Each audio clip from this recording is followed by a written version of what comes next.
Triple queen চ্যানেলে আপনাদের স্বাগত। আমি একটা নতুন ব্লগ নিয়ে আপনাদের কাছে হাজির হচ্ছি। আপনারা কেমন আছেন? আমার এই চ্যানেলটাকে সাবস্ক্রাইব করবেন, বেল আইকনটা প্রেস করবেন। আজকে নোকে এবং নোকে বিলাস স্যার কী কথা বলছে, আমরা চলুন যাই।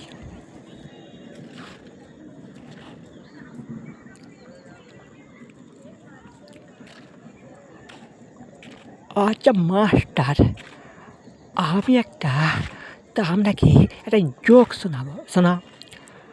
আচ্ছা স্যার, একটা টিউবলাইট একটা নাইট বাল্বকে বলছে, টিউবলাইটটা বলে, তোর কি মিটিমিটি চুকচুকে আলো, আর আমার আলো দেখেছিস, পাত দেখেছিস, আমি টিউবলাইট আর তুই নাইট বাল্ব। তখন নাইট বাল্বটা বলছে, আমি এই আলোতে যা দেখি তুই তোর বাপের জন্ম দেখতে পাবিনি।